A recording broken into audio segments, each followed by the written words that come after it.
اس زمین پہ حضرت آدم علیہ السلام کے تقریباً 1000 سال بعد اللہ نے عراق کی زمین رافتین کا انتخاب کیا اور وہاں اپنے بندے یشکر بن لامک کو نبی بنا کے بھیجا، جن کو مختلف القاب سے آج بھی زمانہ یاد کرتا ہے۔ کوئی اللہ کے اس نبی کو عبد الغفار کہتا ہے، تو کوئی عبد الجبار، تو کوئی الیاس، تو کوئی کشتی والا نبی، اور کوئی نوح نجی اللہ کہہ کے بلاتا رہتا ہے۔ حضرت نوح علیہ السلام حضرت ادریس علیہ السلام کے پر پوتے ہیں اور حضرت آدم علیہ السلام کی 10ویں پشت میں سے ہیں۔ وہ قوم اس وقت دنیا کی بدترین قوم تھی۔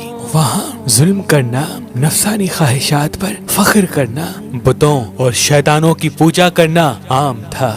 اللہ کے نبی حضرت نوح علیہ السلام بچپن سے ہی ان کو بار بار سمجھاتے رہتے تھے کہ اس کائنات کا مالک ایک اللہ ہے جس نے ہر ایک چیز کو پیدا کیا۔ نوح علیہ السلام جب اللہ کے دین کی تبلیغ کرتے تھے تو ان کی قوم ان کو اتنے پتھر مارتی تھی کہ وہ پتھروں میں ڈھک جاتے تھے۔ تاریخ نے لکھا تقریباً 950 سال تک آپ تبلیغ کرتے رہے، بار بار پتھر کھاتے رہے، لیکن افسوس سوائے چند غریب اور مساکین کے کوئی بھی آپ پر ایمان نہ لایا۔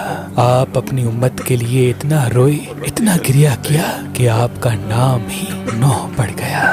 بس اتنے میں اللہ اپنے نبی پر وحی کرتا ہے کہ اے نوح، اب یہ تیری قوم ہدایت نہیں پائے گی۔ نوح علیہ السلام رو کے اللہ کی دربار میں فریاد کرتے ہیں کہ اے اللہ، یہ انسان ظلم کرنے کو مذاق سمجھتے ہیں، ایک دوسرے کے خیال کرنے کو، مدد کرنے کو بزدلی سمجھتے ہیں، تیری عبادت سے منہ موڑتے ہیں۔ اے اللہ، اس میری قوم کو نیست و نابود فرما۔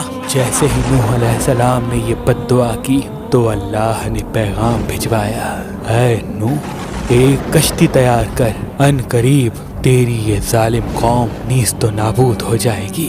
بس اللہ وحی کے ذریعے اپنے نبی کو بتاتے گئے اور اللہ کے نبی نوح علیہ السلام وہ کشتی بناتے گئے۔ جیسے کہ نوح علیہ السلام ایک پہاڑ پہ رہتے تھے تو نہ وہاں سمندر تھا، نہ دریا، نہ درخت تھے۔ بالآخر اللہ کے نبی نوح نے درخت اگائے اور اس کی لکڑی سے کشتی کو بنانا شروع کیا۔ آپ لکڑی سے بڑے بڑے تختے بناتے، پھر لوہا لاتے، اس سے کیل بناتے، تختوں کو جوڑ کر اس میں کیل ٹھوکتے گئے۔ تاریخ نے لکھا تقریباً 100 سال تک آپ وہ کشتی بناتے رہے اور آپ کی قوم روز آپ کے پاس آتی اور آپ کی توہین کرتی، آپ کو پاگل کہتی کہ نہ تو یہاں دریا ہے نہ سمندر، پھر بھی یہ پاگل کشتی بنا رہا ہے۔ اللہ کے نبی نوح علیہ السلام آسمان کو دیکھ کے صبر کرتے اور اللہ کے حکم کو تسلیم کرتے۔ اس کشتی کا طول 300 گز، اونچائی 30 گز اور عرض 50 گز تھا۔ ایک روایت کے مطابق اس کا طول 1 کلومیٹر سے زیادہ تھا۔ یہ کشتی عام کشتیوں کی طرح نہیں، بلکہ جس طرح سے اس کشتی کو نیچے سے بند کیا گیا تھا ویسے ہی اوپر سے بھی بند کیا گیا تھا تاکہ بارش کا پانی بھی کشتی میں داخل نہ ہو سکے۔ اس کشتی میں الگ الگ 3 درجے بنائے گئے تھے۔ نچلا درجہ جانوروں کے لیے تھا، بیچ والا طبقہ انسانوں کے لیے اور اوپر والا حصہ پرندوں کے لیے۔ ہر درجے میں ایک دروازہ تھا۔ بس جب کشتی تیار ہو گئی تو اللہ نے فرمایا، اے نوح، اس زمین پہ مختلف جانوروں اور پرندوں کے جوڑوں کو اس کشتی میں سوار کرو تاکہ ان مخلوقات کی نسل باقی رہ سکے۔ حضرت نوح علیہ السلام نے مختلف پرندوں، جانوروں، خواہ ہر وہ چیز جس میں زندگی کے آثار ہیں، کشتی میں سوار کرنا شروع کر دیا۔ پھر آپ انسانوں کو حجت تمام کرنے کے لیے کہنے لگے، آؤ، یہ کشتی نجات کی کشتی ہے، جو بھی اس کشتی میں آئے گا وہ اللہ کی امان میں ہوگا۔ وہ پوری قوم ہنستی رہی۔ تاریخ نے لکھا آپ کے ساتھ تھوڑے سے ہی لوگ تھے جن کی تعداد بعض کتابوں میں 80 بتائی گئی ہے، جن میں آپ کے 3 فرزند حام، سام، یافز اور ان کی بیویاں بھی موجود تھیں۔ اللہ نے اپنے نبی نوح سے کہا کہ ان قریب تندور سے پانی ابلے گا اور پوری قوم کو ڈبا دے گا۔ اس بات کو سن کے قوم نوح ہنس ہی رہی تھی کہ اتنی دیر میں تندور سے پانی ابلنے لگا۔ لوگ اس پانی کو دیکھنے کے لیے دور دور سے آتے، ہنستے، لیکن کچھ ہی دیر میں ان کی ہنسی خاموش ہونے لگی۔ کیونکہ وہ پانی اتنا بڑھتا گیا کہ ان کے تمام گھر ڈوب گئے اور اوپر سے بارش بھی برس رہی تھی۔ وہ کافر یہ سمجھ رہے تھے کہ یہ طوفان کچھ دیر کا ہے، تو یوں وہ اونچے اونچے پہاڑ کی طرف جانے لگے۔ ان کافروں میں اللہ کے نبی نوح علیہ السلام کے بیٹے کنعان بھی شامل تھے۔ جیسے ہی نوح علیہ السلام نے اپنے بیٹے کو دیکھا کہ وہ کافروں کے ساتھ پہاڑ پہ چڑھ رہے ہیں، آپ نے دور سے آواز دی، اے کنعان، اس نجات کی کشتی میں آ جا۔ تو کنعان اور اس کی ماں بولی، ہم تھوڑی ہی دیر میں پہاڑ کی چوٹی پہ پہنچ جائیں گے اور پانی وہاں تک تھوڑی آئے گا۔ بس وہ پانی اتنا بڑھتا گیا کہ کہیں بھی نہ کوئی پہاڑ نظر آ رہا تھا،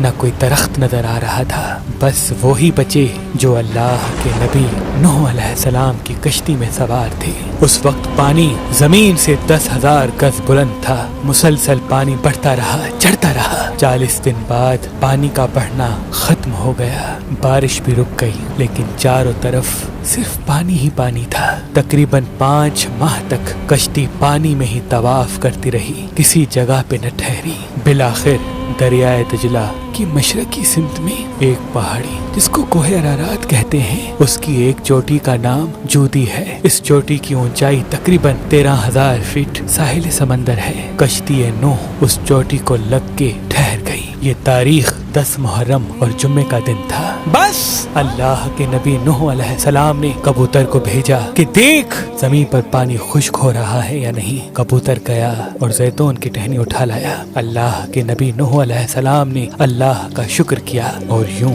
رفتہ رفتہ پانی کم ہوتا گیا۔ آپ اور آپ کی جماعت تقریباً 5 ماہ تک جودی پہاڑ پر ٹھہرے۔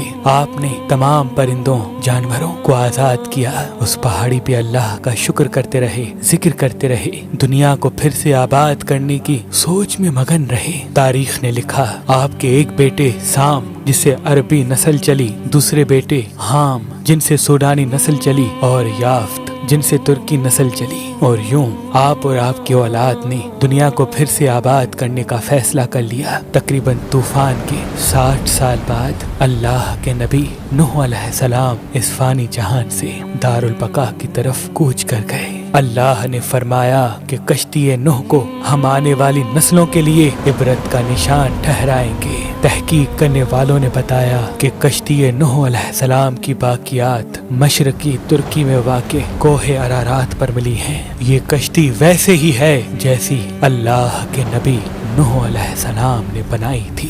سلام ہو انسان کی نسل کو پھر سے زندگی دینے والے اللہ کے نبی نوح نجی اللہ علیہ السلام پر۔